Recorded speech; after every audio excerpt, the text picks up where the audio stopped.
আসসালামু আলাইকুম তোমাদের সবাইকে।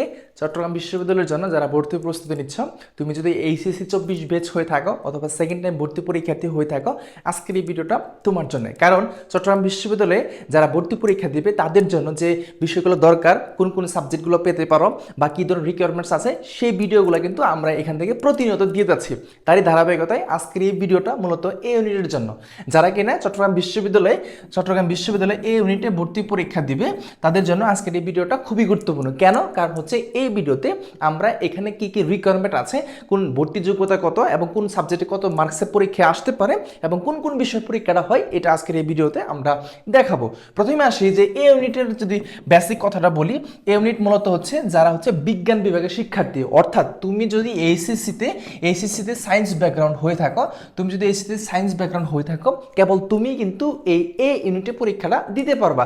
এখানে কমার্সের স্টুডেন্ট এবং মানবিকের স্টুডেন্ট কেউ কিন্তু পরীক্ষাটা দিতে পারবে না। ঠিক আছে, তো চলো আমরা পরবর্তী স্লাইডে আর একটু দেখে বিষয়টা একটু ক্লিয়ার হই। বলা হচ্ছে প্রত্যেক সাবজেক্টের আলাদা পাস মার্কস আছে। এখানে কি কি সাবজেক্টের পরীক্ষা হয় যদি আমি বলি, প্রথম হচ্ছে বাংলা। ঠিক আছে, প্রথম হচ্ছে ধর হচ্ছে বাংলা, তারপর হচ্ছে তোমার ইংলিশের পরীক্ষা হয়, এখানে ইংলিশ থেকে প্রশ্ন আসে, তারপর হচ্ছে ফিজিক্স থেকে প্রশ্ন আসে, তারপর হচ্ছে কেমিস্ট্রি থেকে প্রশ্ন আসে, তারপর হচ্ছে ম্যাথমেটিক্স থেকে প্রশ্নটা আসে থাকে। ঠিক আছে, ম্যাথমেটিক্স থেকে প্রশ্নগুলো আসে। তাহলে এখানে তারপর হচ্ছে বায়োলজি থেকে প্রশ্ন আসে, বায়োলজি। তাহলে এই যে সাবজেক্টগুলো দেখতে পাচ্ছি, এই প্রত্যেকটা সাবজেক্টে আলাদা পাস মার্কস আছে। এবং এইখানে আরেকটা বিষয় লক্ষ্য রাখা উচিত, সেটা হচ্ছে এখানে কিন্তু দুইটা অপশনাল সাবজেক্ট আছে।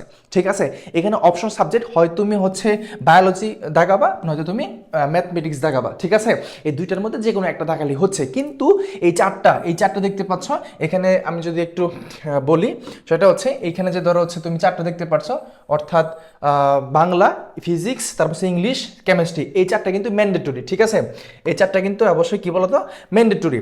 আর এই দুইটা হচ্ছে অপশনাল, তুমি যে কোনো একটা দেখাতে পারো। ঠিক আছে, এবং এগুলোর কত মার্কস আসে সেটা আমরা পরবর্তী স্লাইডে অবশ্যই দেখাবো।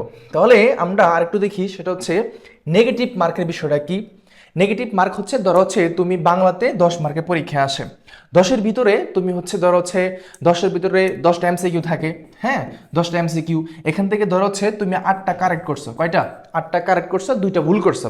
তাহলে প্রত্যেকটা ভুলের জন্য আমাদের 2.5 করা হয়। তাহলে 2 গুণ 0.2.5, এটা গুণ করলে যে মানটা আসে সেটা কিন্তু তোমার এখান থেকে বাতিল করা হবে। এখানে আরেকটা বেশি স্পষ্টত, সেটা হচ্ছে টোটাল মার্কস থেকে এটা কাটবে। ঠিক আছে, আমি আবারও বলছি, নেগেটিভ যে মার্কটা আছে সেই মার্কসটা কিন্তু টোটাল মার্কস থেকে কাটা হবে। ফর এক্সাম্পল আমি আরেকটু বলি, ধরো তুমি টোটাল পাইছো হচ্ছে 56, কত পাইছো? ধরো হচ্ছে টোটাল 56 পাইছো। এখন 56 থেকে যে তুমি নেগেটিভ যে মার্কটা, অর্থাৎ তুমি হচ্ছে বাংলায় কয়টা ভুল করছো, ইংলিশে কয়টা ভুল করছো, ফিজিক্সে কয়টা ভুল করছো, এই ভুলগুলোর যে একটা নেগেটিভ মার্কস আছে, সেই নেগেটিভ মার্কসটা কিন্তু তোমার টোটাল নাম্বার থেকে কাটা হবে। বোঝা গেল বিষয়টা এমন না যে ধরো হচ্ছে বাংলায় অথবা ইংলিশে তুমি হচ্ছে ধরো হচ্ছে 7 পাইছো, কত?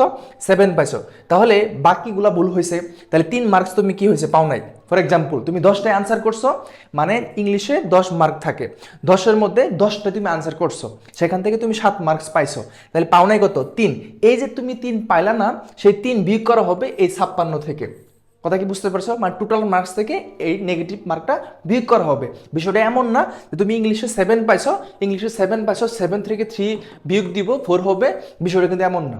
ঠিক আছে, সেই নেগেটিভ মার্ক যেটা, সেটা কিন্তু টোটাল মার্কস থেকে কাটা হবে। আশা করছি এই দুইটা বিষয় 100% বুঝতে পেরেছো। পরবর্তী স্লাইডে যদি আমরা দেখি তাহলে আরো স্পষ্ট হবো এই কি কি বিষয় পরীক্ষাটা হয়, মানে চট্টগ্রাম বিশ্ববিদ্যালয়ে এই ইউনিটে কি কি বিষয় পরীক্ষাটা হয় যদি আমি একটু দেখি। তাহলে বলা হচ্ছে যে বাংলাতে তোমার হচ্ছে 10, ইংলিশে থাকে 10, এবং পদার্থবিজ্ঞানে 25, রসায়নে 25, গণিতে 25 এবং জীববিজ্ঞানে কত? 25 থাকে। ঠিক আছে, এখানে আমাদের টোটাল যে মার্কসটা, অর্থাৎ যে টোটাল মার্কস হচ্ছে আমার 120, এখানে যে সাবজেক্ট ভিত্তিক মার্কস হচ্ছে আমার 100, আর আমার জিপি এর উপরে। কথা কি বুঝতে পারছো এটা? এখন এখানে অনেকগুলো সাবজেক্ট আছে, 1 2 3 4 5 6টা সাবজেক্ট আছে। 6টা সাবজেক্ট থেকে তোমাকে 5টা সাবজেক্টের আনসার করতে হবে। ঠিক আছে, এখানে বলা হচ্ছে বাংলা, তারপর হচ্ছে ইংরেজি, তারপর হচ্ছে তোমার পদার্থবিজ্ঞান, রসায়ন, এগুলো কিন্তু ম্যান্ডেটরি, এগুলো দাগাইতেই হবে। তোমার অপশনাল যেটা, সেটা হচ্ছে ম্যাথ। এই অপশনাল হচ্ছে ম্যাথ আর হচ্ছে বায়োলজি। ঠিক আছে, বায়োলজি এবং ম্যাথ হচ্ছে তোমার অপশনাল, তুমি যে কোনো একটা দাগা দিতে পারো।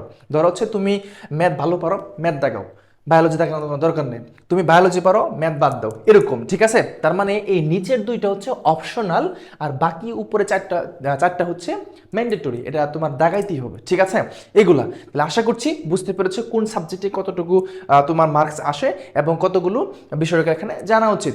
আজকের এই শর্ট ভিডিওতে আমি বললাম যে এখানে নেগেটিভ মার্কসটা ফুল মার্কস থেকে কাটা হয় এবং প্রত্যেকের এরকম রিকোয়ারমেন্ট থাকে, ঠিক আছে? তো এই ভিডিওটার মাধ্যমে আমরা মানবন্টন এবং কোন বিষয়ে কত আসে, কত মার্কসে ভর্তি পরীক্ষা হয়ে থাকে এবং এসএসসি এবং এইচএসসিতে কত মার্কস আমার প্রয়োজন, এই ভিডিওতে আমরা 100% তোমাদেরকে বোঝানোর চেষ্টা করলাম। এবং তোমাদের জন্য কোনো প্রশ্ন থাকে বিশ্ববিদ্যালয় রিলেটেড, অবশ্যই কমেন্ট সেকশন জানাবে, পরবর্তী ভিডিওটা সেটা অ্যাড করার চেষ্টা করবো। আজকের মতো এই পর্যন্তই, দেখা হচ্ছে পরবর্তী কোনো ভিডিওতে। আল্লাহ হাফেজ।